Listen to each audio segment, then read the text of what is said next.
Ben oui, en ce moment, j'achète à 3,5 de cap rate. Mais quand je vais avoir fait mon travail, un peu comme dans les multilogements, qu'on va aller sortir les locataires ou qu'on va juste les optimiser, faire des rénovations, un coup que je vais avoir fait mon travail, j'aurais plus le 5,5 de cap rate que je vise, mais je vais pogner le 6,5 de cap rate. Fait que même si on a des baux en place et que c'est loué, c'est pas juste la valeur économique, il faut regarder plus loin que ça, il faut regarder c'est quoi le plein potentiel de l'immeuble dans le fond.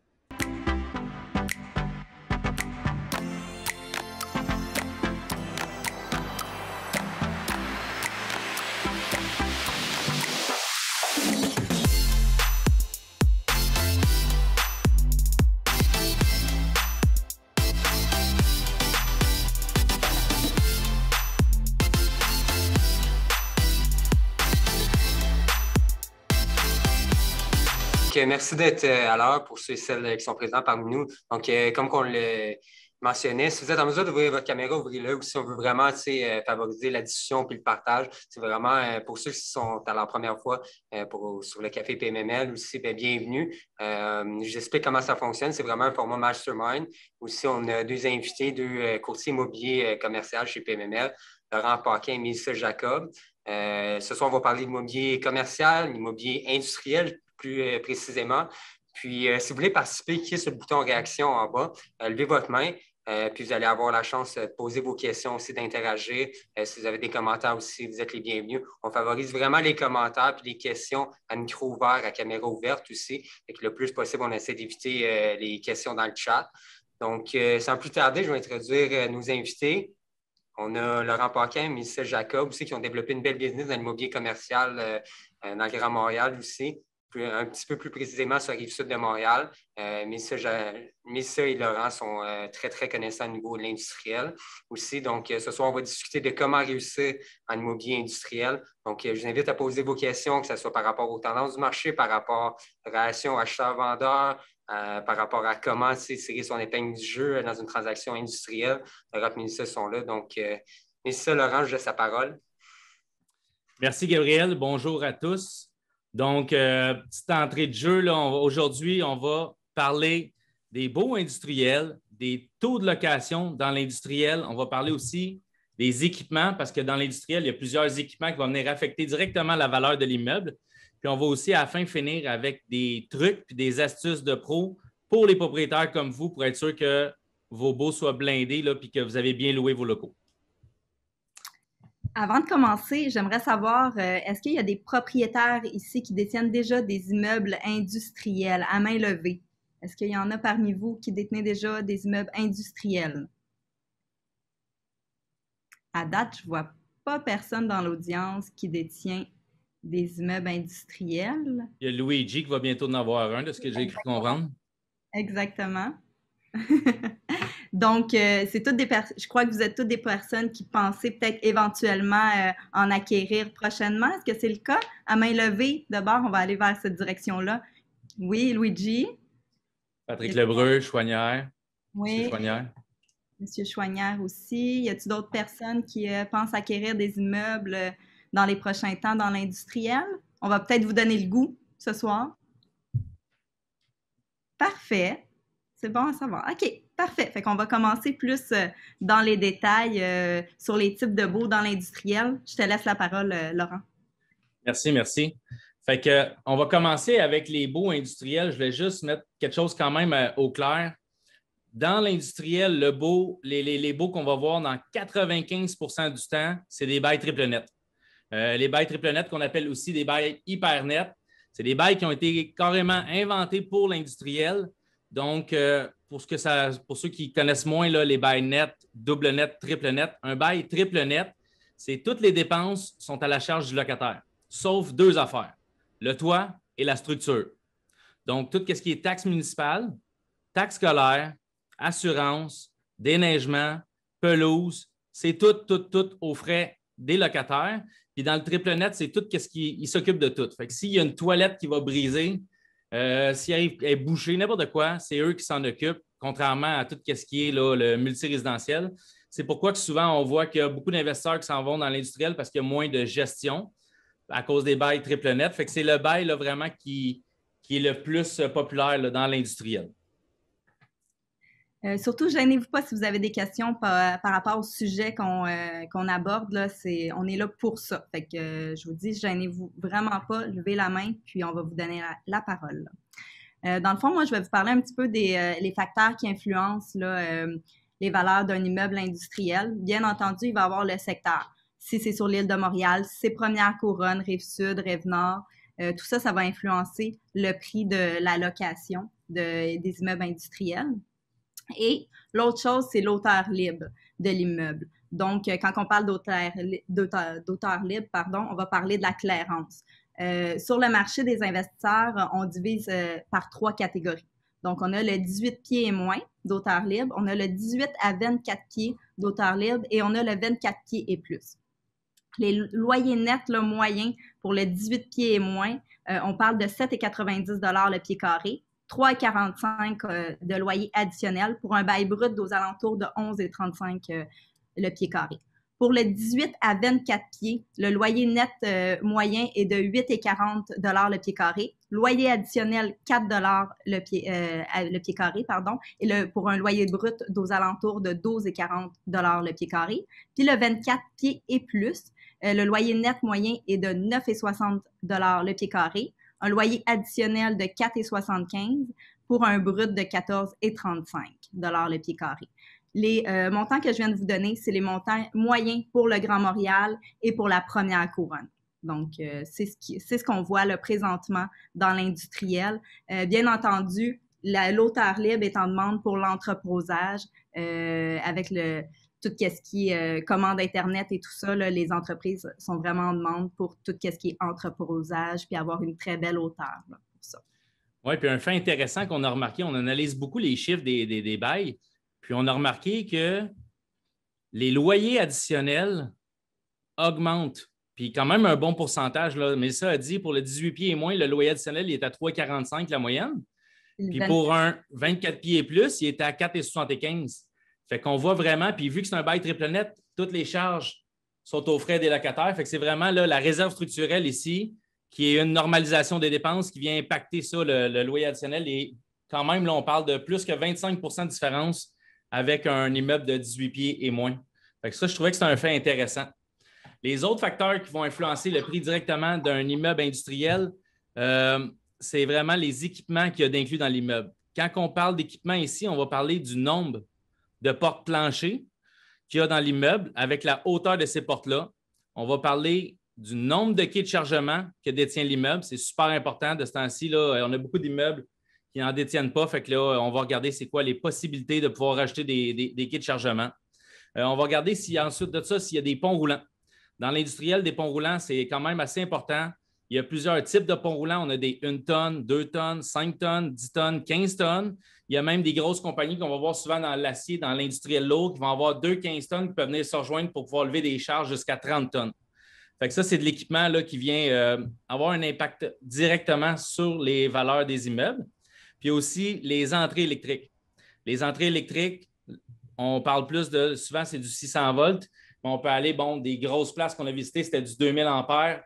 Puis on a même du monde qui nous ont approchés pour faire de la crypto. Puis eux autres, là, il y avait besoin de 10 000 ampères, ce qui est très, très rare sur le marché. Mais c'est là qu'on voit ça, c'est des facteurs qui vont avoir un impact direct sur vos immeubles là, industriels. C'est des facteurs considérés parce que ça coûte très cher quand tu t'achètes un immeuble industriel dans le but de louer, puis tu te rends compte que finalement, tout ça, ce n'est pas adapté. Tu n'as pas de quai de chargement, tu n'as pas au moins 2-3 portes planchers, dépendamment de ce que tu veux faire puis qui tu vises comme clientèle pour louer ton immeuble. Ça vient avoir un impact direct. Ça peut être des gros coûts là, qui vont être reliés à ça si tu n'as pas fait tes devoirs. Puis bien entendu aussi, là, la grosseur de l'immeuble va avoir un rabais au prorata. Quand on analyse un immeuble, c'est sûr qu'un immeuble de 5 000 ou 10 000 pieds carrés, ça ne sera jamais le même prix que si on tombe dans le 50 000, 100 000, 200 000 pieds. En donné, quand on dépasse ce volume-là, c'est sûr qu'il y a un certain rabais qui s'installe, là, puis on peut même franchir des prix en dessous de 100 $, là, le prix par pied carré. Est-ce qu'il y a des questions dans la salle? Vous êtes silencieux. Est-ce que par rapport à ce qu'on dit, il y a des questions ou non? Tout va bien de votre côté? Oui? Parfait. Donc, on continue. Patrice, est-ce que tu avais une question? Non, ça va? On t'entend pas. Non, merci Mélissa. Je n'ai pas de questions. Je trouve ça intéressant jusqu'à maintenant, mais je pense que ça met la table là, pour des questions qui vont arriver assez rapidement. Parfait. Donc, c'est ça. Comme Laurent disait, tout va dépendre aussi de la grosseur de l'immeuble. Puis, si c'est un immeuble conçu pour un propriétaire occupant ou un investisseur aussi, il va avoir ça va être différent, là. La tendance est vraiment au niveau des strips industriels en ce moment ou des condos industriels. C'est des locataires qui sont... vous avez plusieurs locataires aussi à ce moment-là. Ou si vous êtes propriétaire occupant puis que vous prenez seulement un condo dans la strip industrielle, à ce moment-là, ben, vous avez des revenus. Donc, vous n'avez pas tout dans le...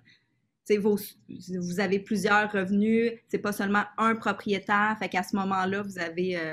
c'est plus sécuritaire au niveau du revenu. On pourrait dire ça comme ça.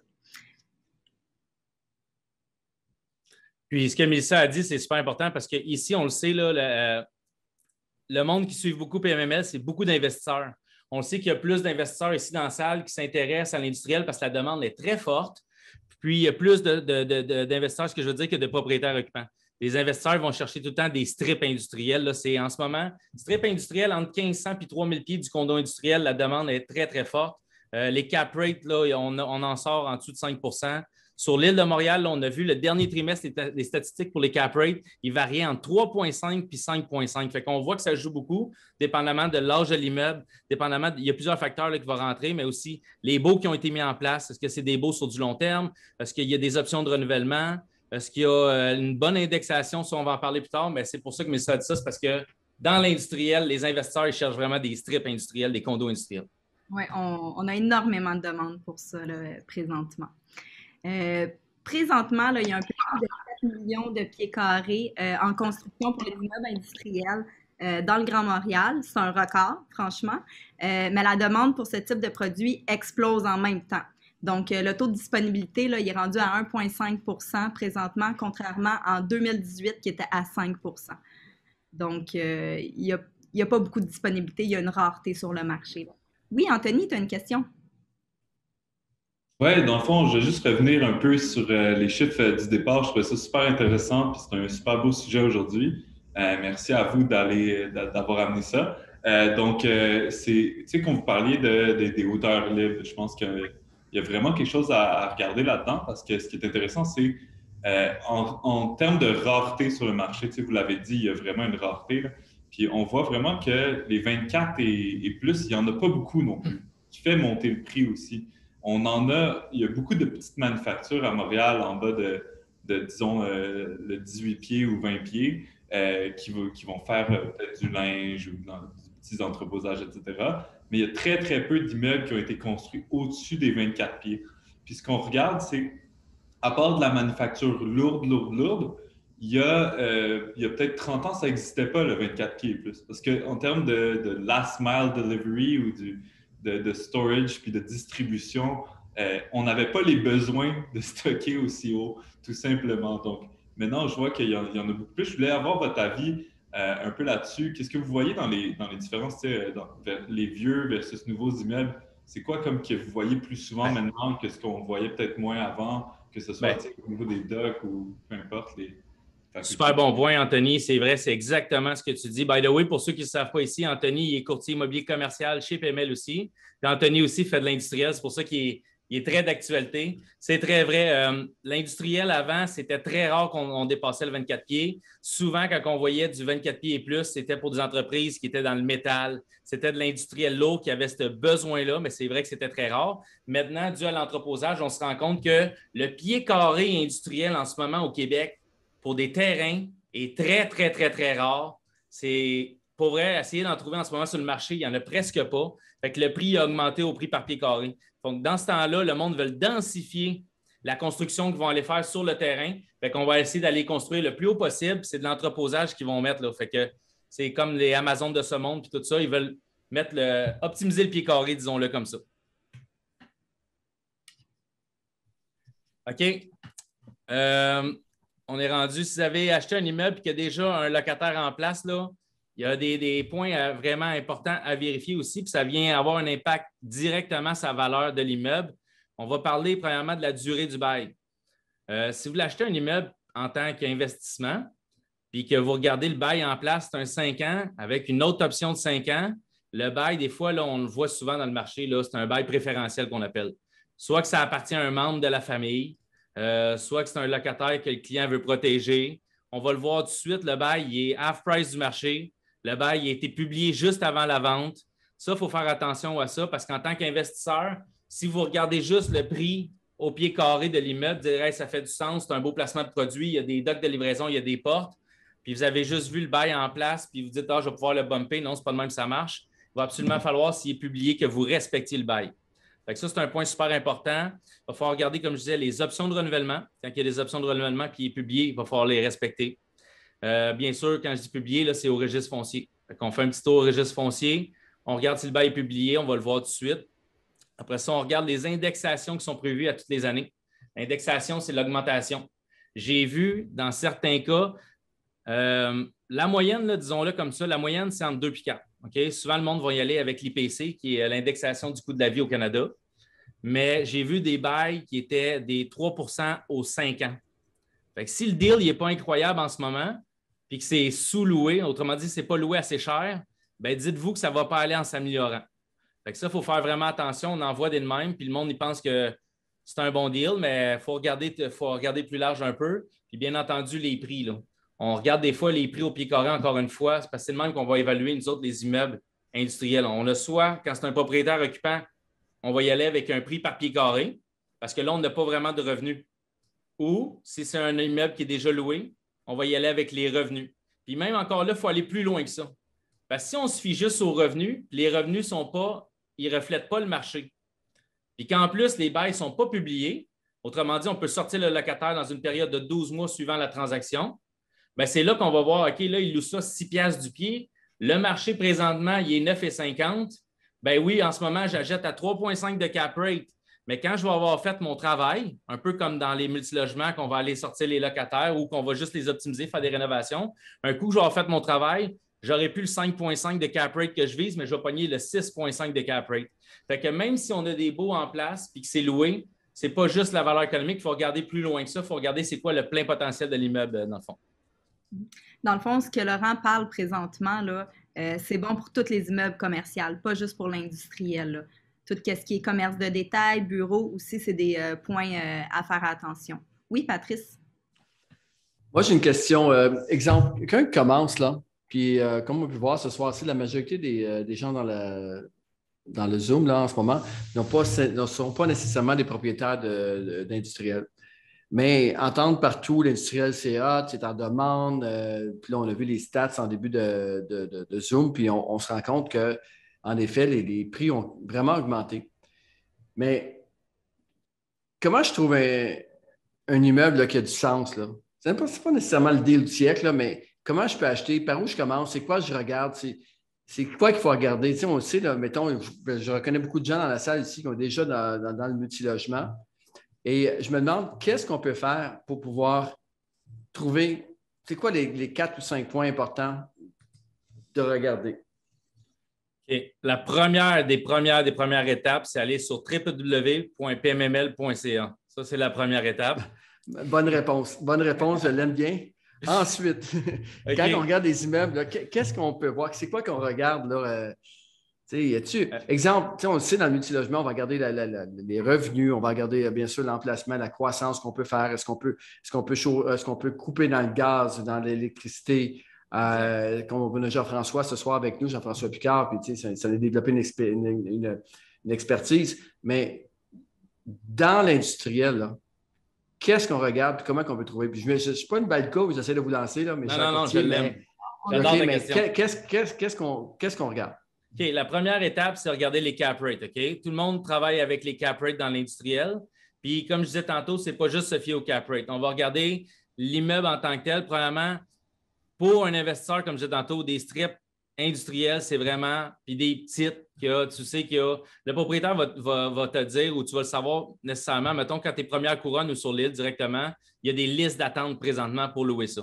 Fait que ça te garantit que tu n'auras pas de vacances. Ça, c'est quand même assez important. Là. Tu ne veux pas te retrouver avec des locales vides. Après ça, quand on est d'un taux de cap, c'est important d'analyser les bails qui sont en place.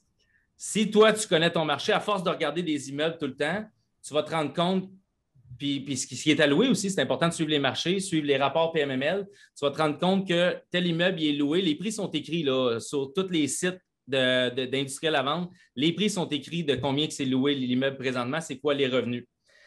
Après ça, admettons qu'on sait qu'il n'est pas loué assez cher, il y a toujours la section, parce qu'on sait qu'il y a toujours les revenus et les dépenses. Bien entendu, les dépenses là, dans l'industriel, ça suit pas mal le multilogement. Là. Ça tourne autour du 30 %. Si tu vois un immeuble qui est extrêmement cher, parce que des fois, ça a juste été mal listé, tout simplement, parce que, prenons un exemple, j'ai une boucherie à vendre. C'est un petit immeuble, c'est pas gros, mais les frais d'électricité, c'est 53 000 par année. C'est sûr que, mec, lui, il s'en aille, ça ne sera plus 53 000. Fait que là, il faut voir au-delà de ce qui est écrit dans les dépenses, puis c'est vraiment d'analyser ces dépenses-là. Si tu vois qu'il vire à 45 %, tu sais qu'il y a une faille là, puis tu sais que tu vas pouvoir aller chercher du jus de ce côté-là. Fait que les dépenses sont importantes. Les loyers, combien que c'est loué présentement. J'ai vu plein d'immeubles qui ne chargeaient pas les mezzanines.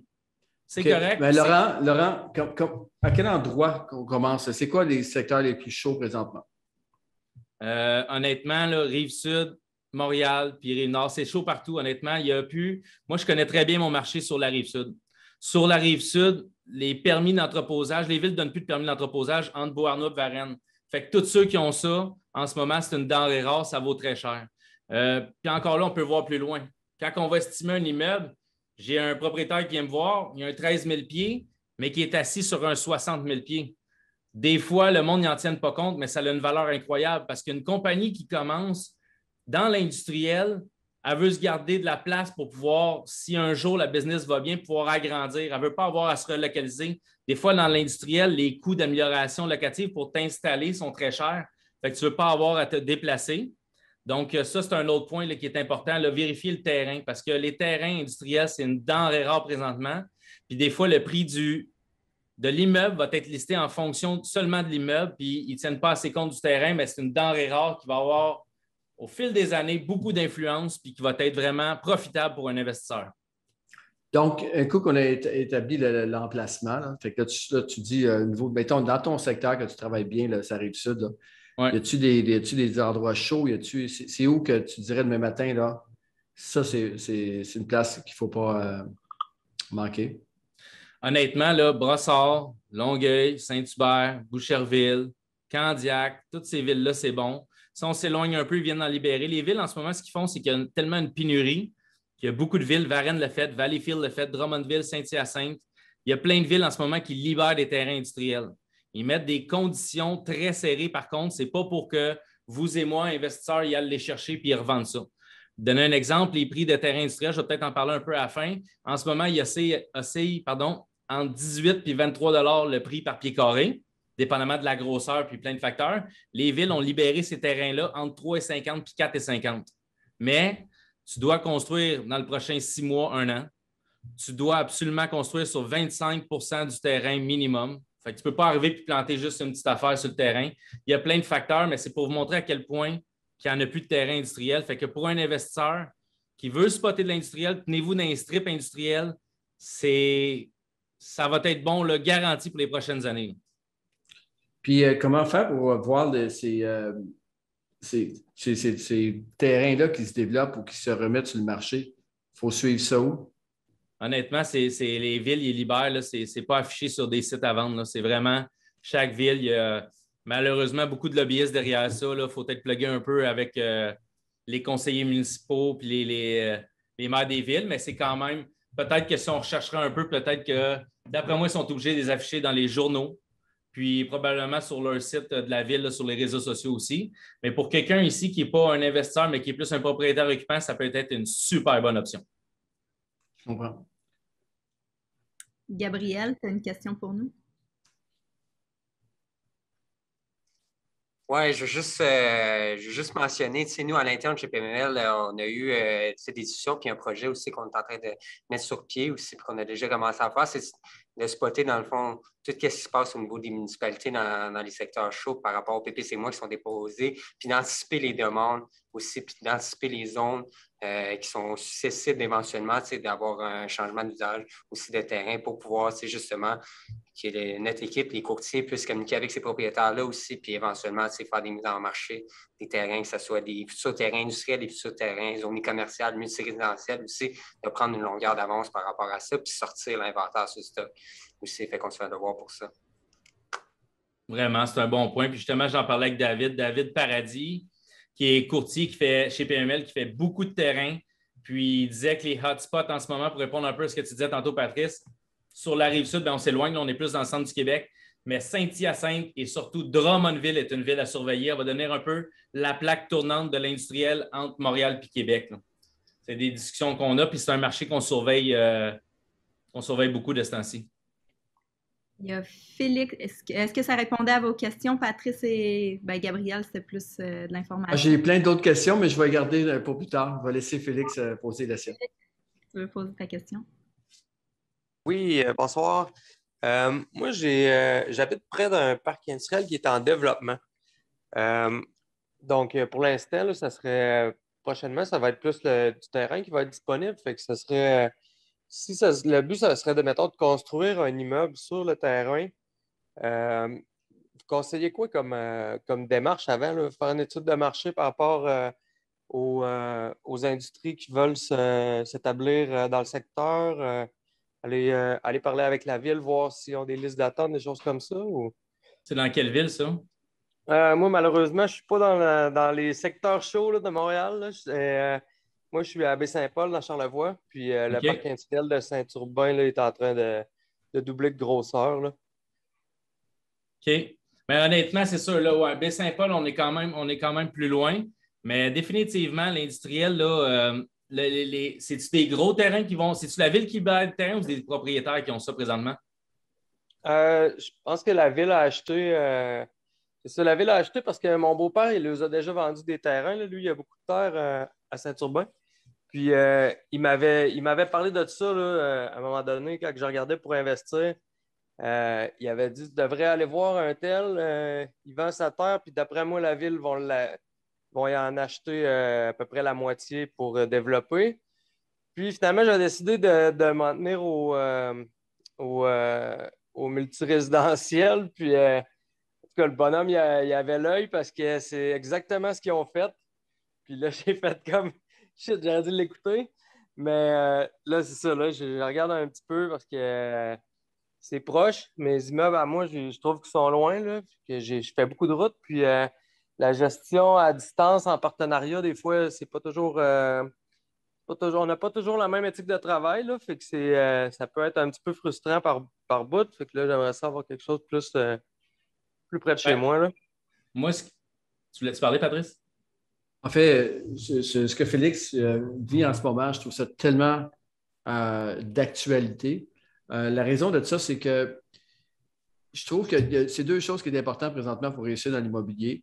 Premièrement, c'est d'anticiper ce qui va se passer. Okay? Ça, c'est la base. Okay? D'anticiper c'est où que ça s'en va le marché. Puis ceux qui ont vu justement l'industriel ou la personne qui avait l'œil, là. Puis souvent, c'est l'œil, c'est le pif, peu importe. Puis des fois, tu as des technologies là, que nous, on essaie de développer chez PML pour pouvoir détecter ça. Mais le plus important là-dedans, de ce que tu as dit, Félix, que j'aime, c'est que. Et le deuxième point, puis je vais en parler la semaine prochaine à IMO 2021 là, pour aller à la Corpic. Je suis conférencier là-bas, puis le deuxième point, c'est l'adaptation. Puis si tu t'es réussi à t'adapter en tant qu'investisseur immobilier, et là, de partir du multirésidentiel, qui est souvent la porte d'entrée, qui est la sécurité, puis un coup qu'on commence à avoir des quittés, on commence à avoir un peu de confiance, on décide de peut-être de faire le saut dans l'industriel, dans le commercial, dans le bureau. Et je trouve ça vraiment intéressant parce que si tu réussis à t'adapter, ton investissement va devenir beaucoup, beaucoup plus intéressant parce que, oui, en ce moment, il y en a une demande. Et le fait de changer de créneau, c'est sûr que ça prend du guts, mais définitivement, je crois que ça va aider ta carrière et tu vas pouvoir avancer plus vite, tu vas apprécier plus que ce que tu fais au lieu de faire des heures de voiture pour aller gérer tes immeubles. S'il y a des belles opportunités d'industriel dans ton secteur. Moi, ce que j'ai retenu de ce que tu as dit, c'est partenariat. Dans l'industriel, je pense que c'est le meilleur secteur pour faire du partenariat. Parce que dans le partenariat, le plus gros problème, là, c'est qui fait quoi. Ah, moi, je suis allé 2 fois, moi, j'ai réglé ci, moi, j'ai fait ça. Dans l'industriel, il y a beaucoup moins de gestion que dans tout le reste parce que, comme j'expliquais en début de Café PML, c'est du triple net. Fait que c'est eux qui gèrent leurs affaires. Fait que techniquement, en plus, si tu dis que c'est du terrain puis tu vas construire, tu n'as pas grand-chose à t'attendre là, comme gestion. Fait qu'en partenariat, je trouve que l'industriel, c'est un beau placement de produit. Deuxième affaire, dans l'industriel, ceux qui font des strips industriels, comme j'ai dit, puis qui partent de terrain, ils ne vont pas te planter un 50 condos industriels. Ils vont y aller 5 de la shot ou 10 de la shot. Un coup que c'est plein puis qu'on voit qu'il y a de la demande, ils en bâtissent un deuxième, etc. Fait que ça, c'est la beauté de la chose, un peu comme dans le multi. Tant que tu fais ton premier 8, bang, il est plein, on en fait un deuxième, etc. Fait que tu n'es pas obligé d'y aller, d'être à risque directement au début. Tu peux y aller étape par étape. Et oui, ce que tu disais tantôt, te renseigner auprès de la municipalité, voir s'il y a beaucoup de demandes là-dedans, ou même aller voir les autres qui ont des propriétés industrielles, puis regarder, hey, ça roule-tu pas mal, c'est quoi tes prix, tout ça. C'est une très bonne idée d'ailleurs. Ouais. Okay. Je pense qu'Anthony, tu avais la main levée tantôt. Oui, c'est la question de Patrice. Il y a un petit bout qui m'avait inspiré. J'allais juste rajouter de quoi parce que vraiment ton contenu est vraiment bon, Laurent, ce soir. Merci beaucoup. C'était dans le fond, moi, comment je vois, puis surtout pour des débutants, parce que j'ai l'impression qu'il y a beaucoup de gens qui commencent dans l'industriel ici, c'est vraiment de regarder comme 3 choses principales sur l'industriel. Puis Laurent, tu y as touché aux 3. C'est l'immeuble, donc son emplacement, est-ce qu'il est proche de l'aéroport, est-ce que les axes, on parle beaucoup de transport, de facilité d'accès, des 53 roues, est-ce qu'ils peuvent rouler là facilement, etc. Des 53 pieds, pardon. Puis, l'immeuble en tant que tel, structurellement, c'est-tu 1966 qui tombe en ruine ou est-ce qu'il est en bon état structurel, du béton renforcé, etc. Donc, ça, c'est comme la première étape. La deuxième étape, c'est l'état financier de l'immeuble, les baux en place, etc. Est-ce que c'est fait pour une détention long terme? Y a-t-il un bail jusqu'à 2030, comme tu disais? Tu es obligé de les respecter, puis ils peuvent le publier dernière minute. Donc, je pense que tu avais sorti un super bon point là, de faire attention. Puis, la troisième étape qu'on oublie souvent, c'est l'industrie. Okay? Dans l'industriel, on n'est pas comme dans le bureau où c'est des bureaux, puis n'importe quel comptable ou avocat peut venir demain matin l'occuper. Chaque entreprise a ses besoins dans son immeuble. C'est vraiment la catégorie qui est le plus taillée pour le locataire. Okay? On l'oublie souvent.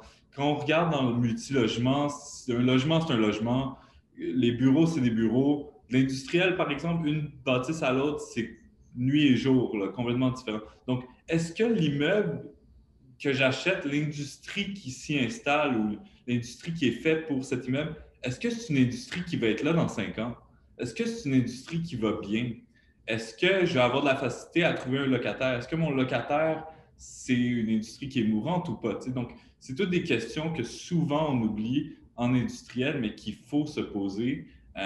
Puis quand on parle d'entreposage, de last mile delivery, la question, elle ne se pose même pas. On le sait que l'industrie est là, mais des fois, dans certains types de manufactures, est-ce que je suis équipé? Est-ce que l'antifeu est là parce qu'il faut que je puisse être capable de pivoter? Si on n'est pas sûr de notre industrie, assurez-vous d'avoir les normes qui vont répondre à peut-être d'autres industries ou une attestation pour de l'alimentation dans ton immeuble.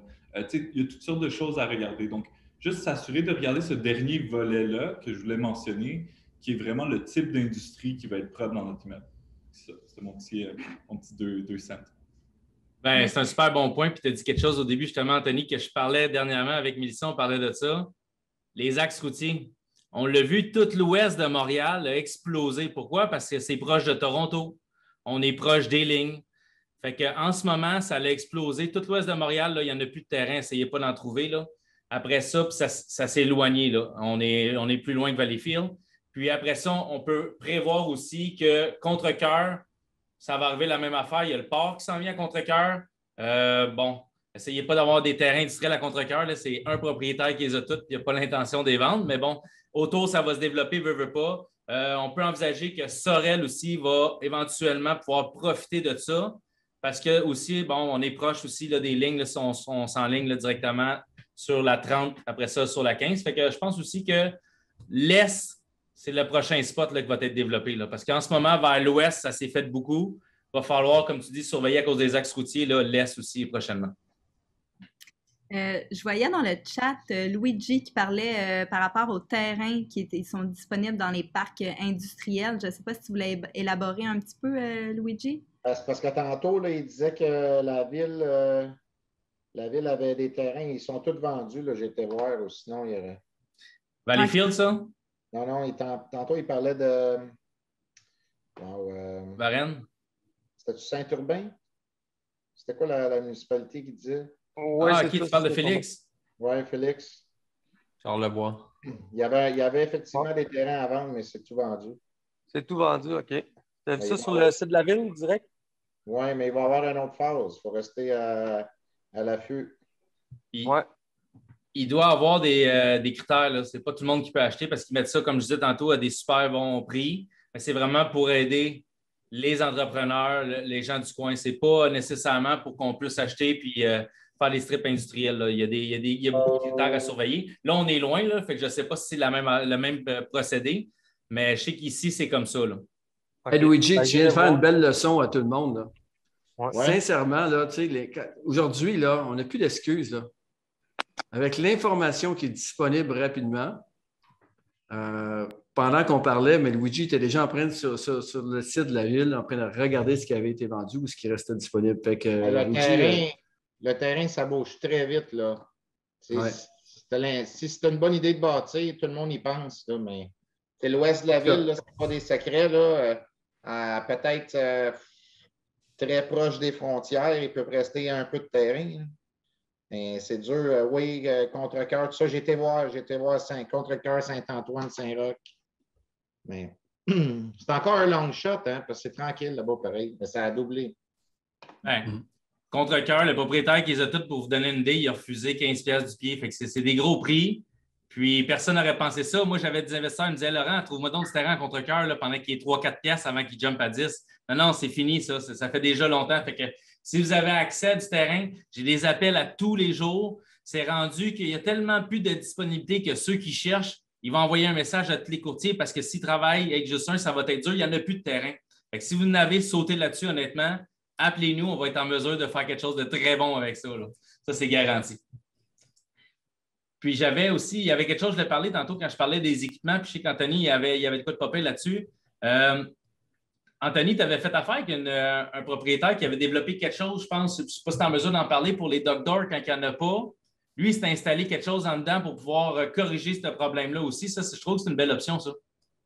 Oui, dans le fond, j'avais fait affaire avec de l'industriel lourd. OK? Donc, on parle d'équipements majeurs et tout. Puis, on avait besoin de convertir. Puis ça montre encore une fois la demande. Donc, mon client avait vu une opportunité dans un immeuble qui était designé pour de l'industriel lourd, manufacture de métal. On l'a converti en entrepôt.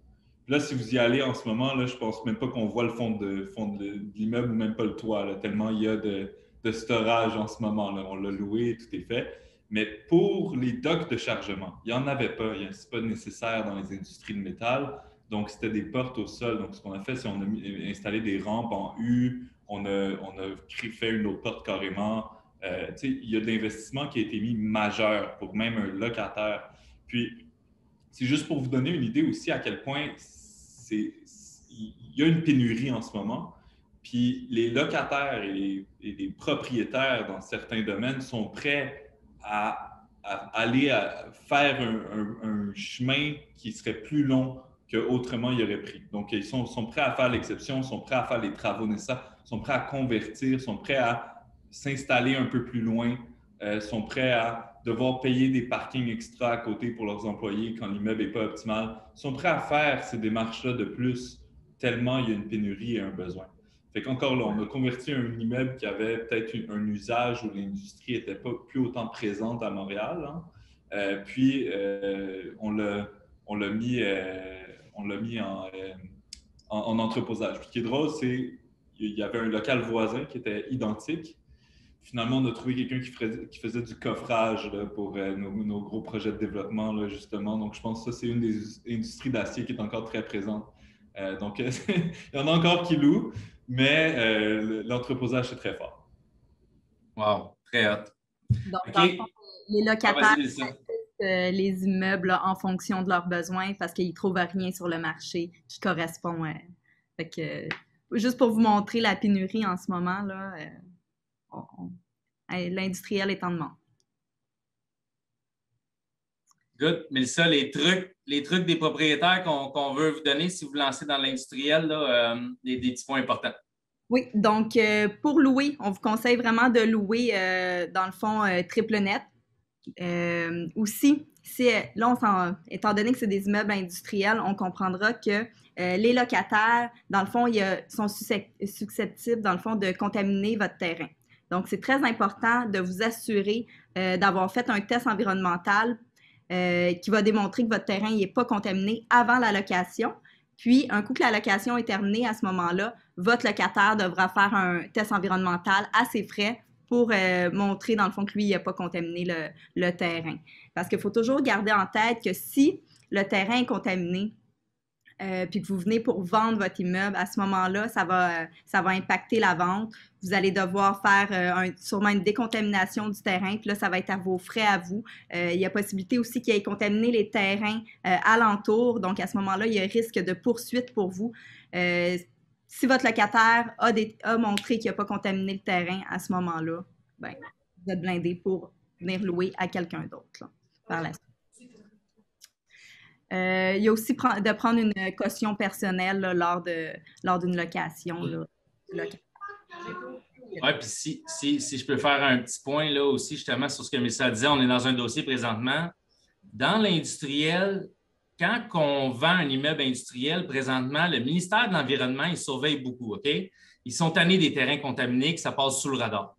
Fait que ce qu'on a réalisé, c'est que là, ils ont sorti la loi 72. La loi 72, ça couvre certains immeubles de l'industriel comme les stations-service, les machine shops. OK, une trentaine de catégories comme ça.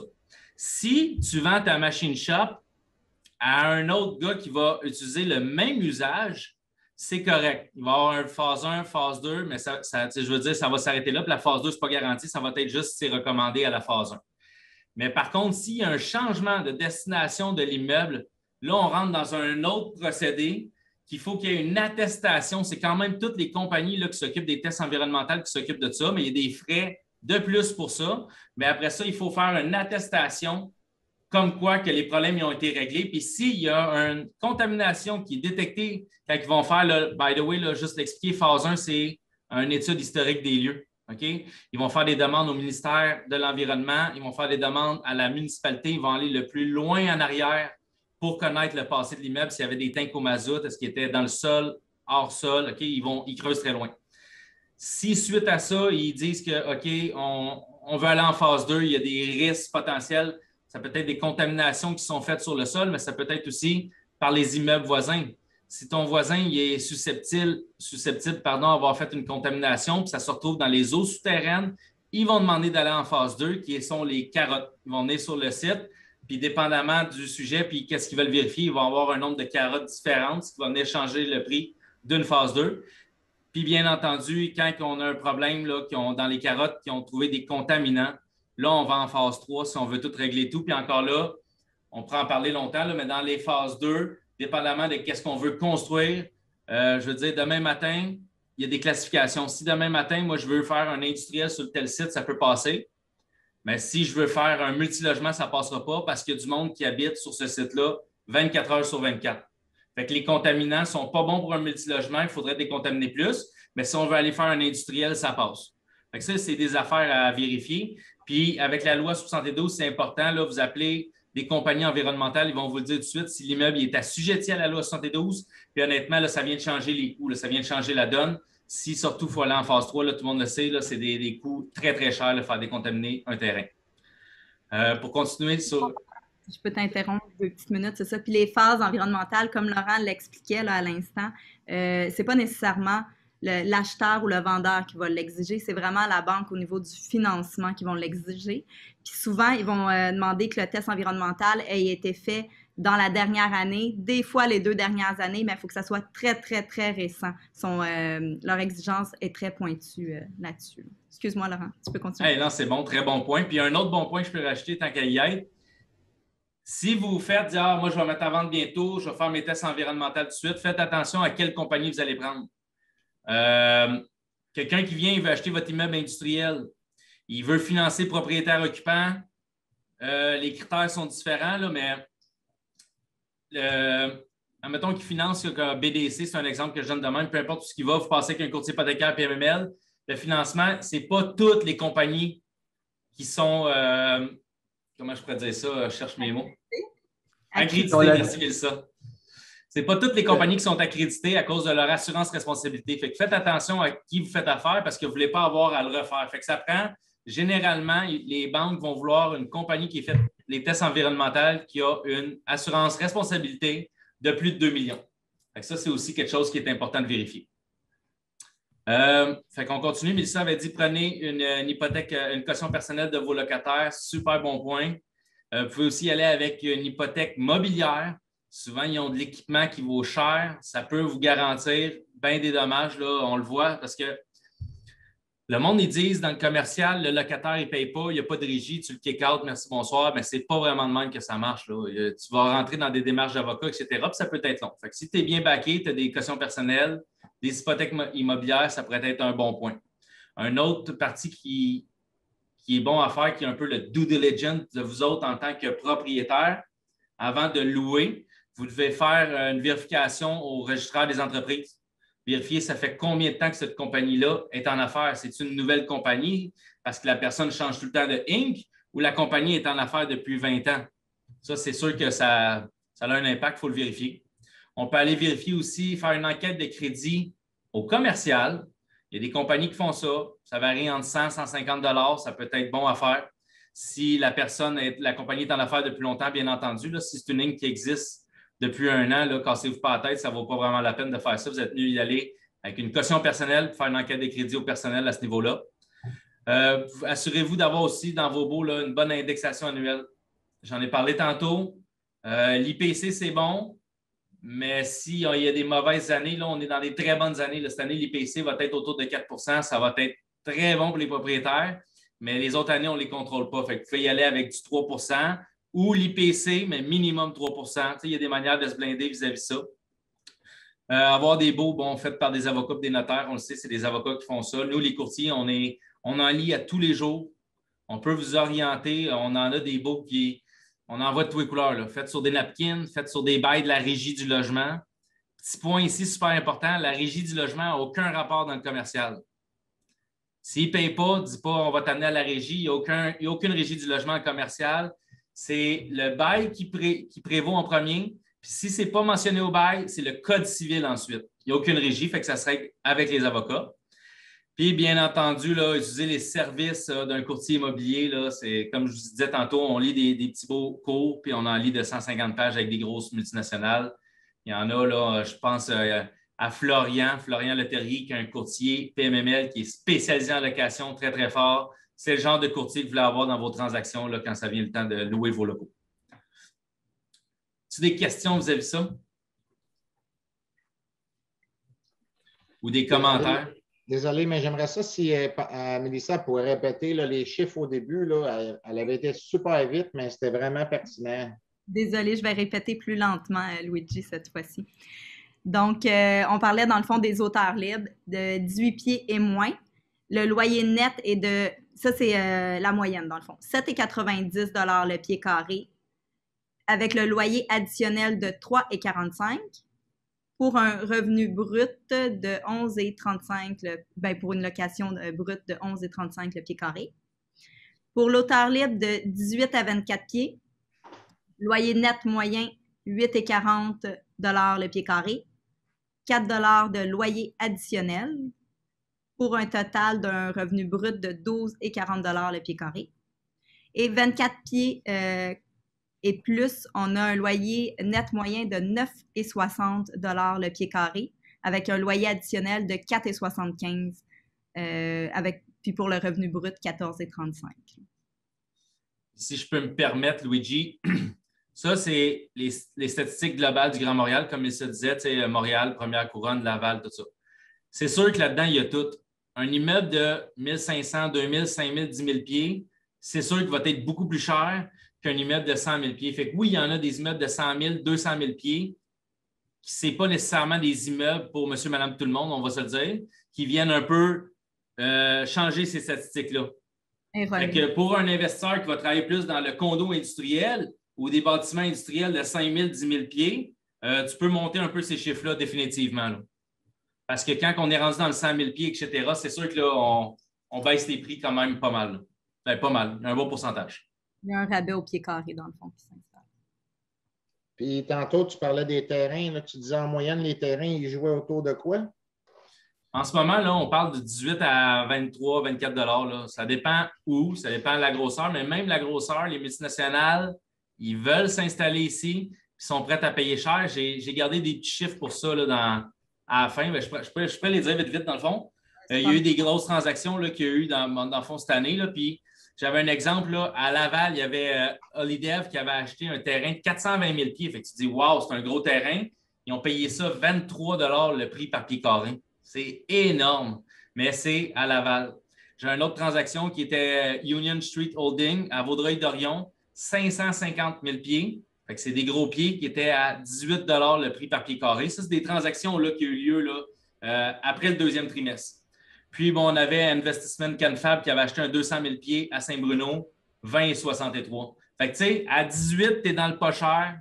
Là, toutes ces transactions-là, on s'entend, Vaudreuil, Laval, Saint-Bruno. Si tu t'éloignes un petit peu première couronne, tu peux en avoir. Là, j'ai en tête des terrains à Saint-Hyacinthe, 15-16 $.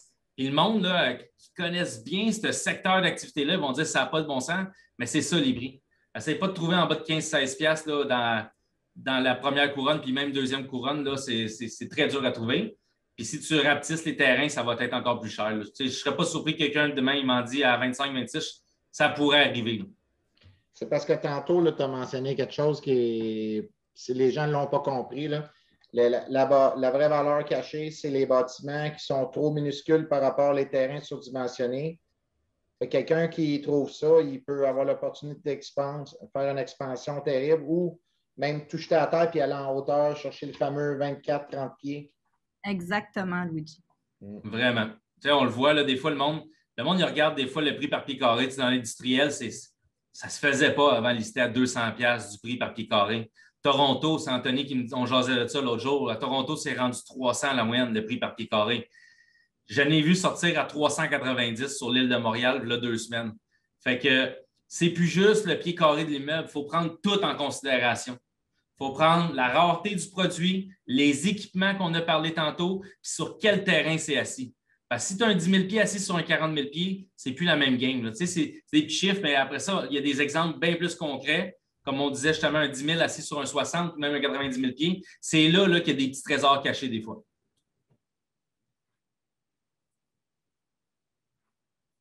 Merci. Et M. Chouanière, je pense qu'il y avait une question. Oui.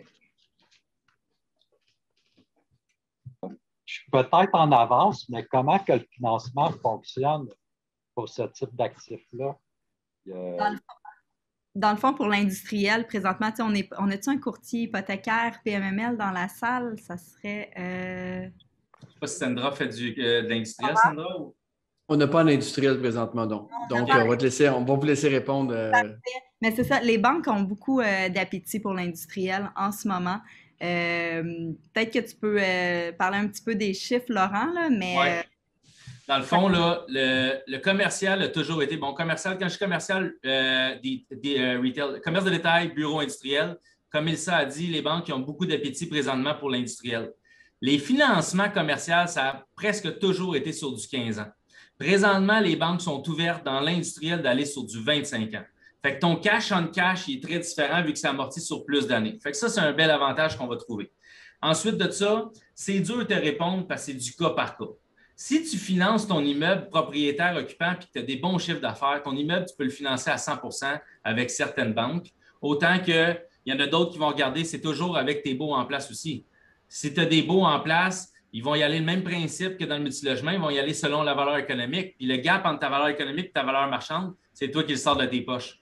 Fait que c'est pas tout le temps stable et tout le temps pareil comme dans le multilogement, on pourrait dire comme ça. C'est que, dépendamment vraiment si tu es un propriétaire occupant, puis si tu es un propriétaire occupant, ça va dépendre de tes états financiers, du type d'entreprise que tu as aussi. Je te donne un exemple. Là, je sors de l'industriel, mais en ce moment, si tu finances un restaurant, bonne chance. Restaurant, c'est dur à financer en ce moment, à moins que ce soit une institution, que ça fasse longtemps. Ils vont sélectionner leur cas.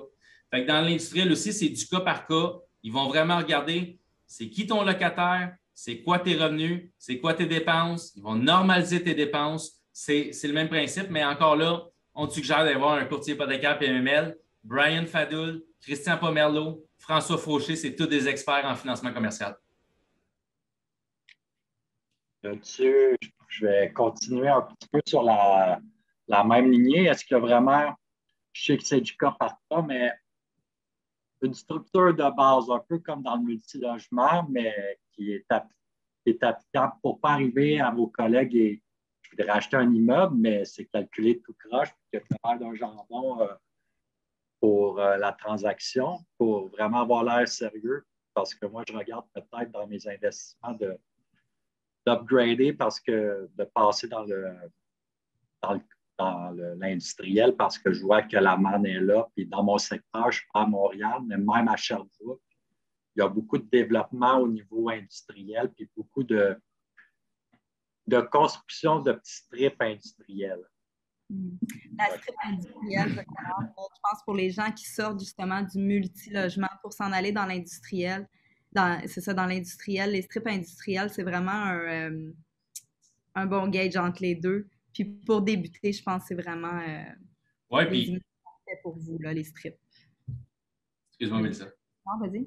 Oui, puis dans le fond, moi, je me dis, va voir sur notre site, honnêtement, tu dis, OK, pour calculer le projet, voir si c'est viable. Nos mises en marché sont vraiment selon le type de produit.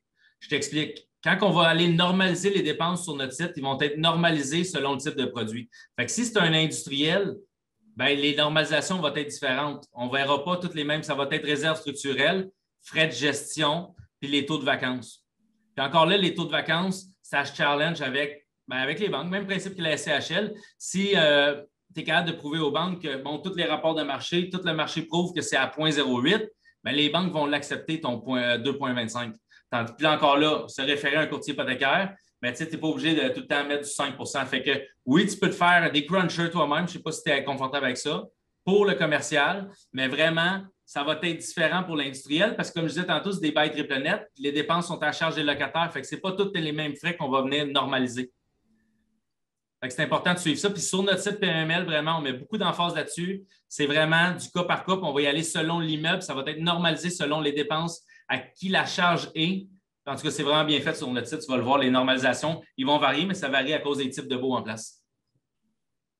Et pour la mise de fonds, on parle de combien de pourcents? Ça dépend du produit?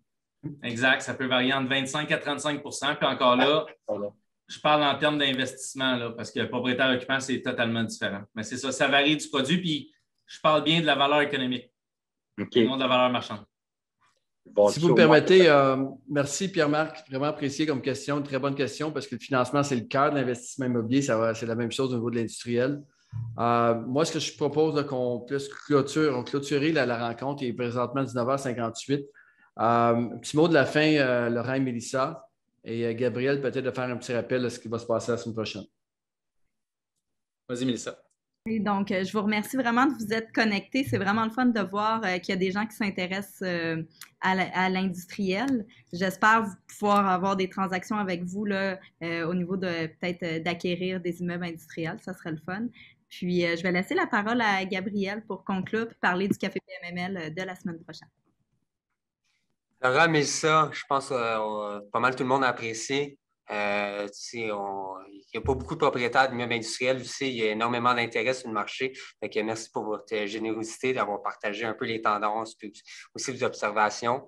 Donc, je vous invite vraiment à nous suivre sur PMML.tv. Si ce n'est pas déjà fait, si vous écoutez en rediffusion aussi, on a plusieurs entrevues des dernières semaines. Pour ceux qui sont présents ce soir, puis vous envisagez d'acheter de l'industriel, que ce soit des terrains industriels, des bâtiments existants, communiquez avec Laurent et Mélissa, sont là pour ça, aussi pour vous accompagner dans vos démarches, si vous soyez au début de votre carrière d'investisseur, vous avez déjà plusieurs actifs immobiliers en place. Honnêtement, là, je pense qu'ils vont pouvoir très bien vous outiller et vous accompagner là-dedans. La semaine prochaine, mardi 19h, ça va être un café PMML un peu spécial. En fait, ça ne sera pas un café PMML.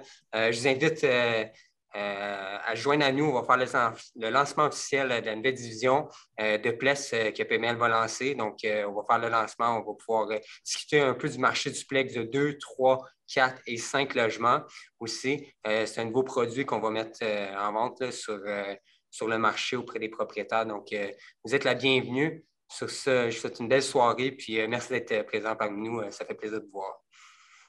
Bonne fin de soirée. Merci, bonne fin de soirée à vous. Merci, félicitations à Laurent Merci. et Mélissa. Vraiment, belle soirée, beaucoup d'informations. Fait que merci à tout le monde de votre participation. On se voit la semaine prochaine. GoPlex, on lance ça live mardi soir 19h. Et donc, à bientôt. Merci.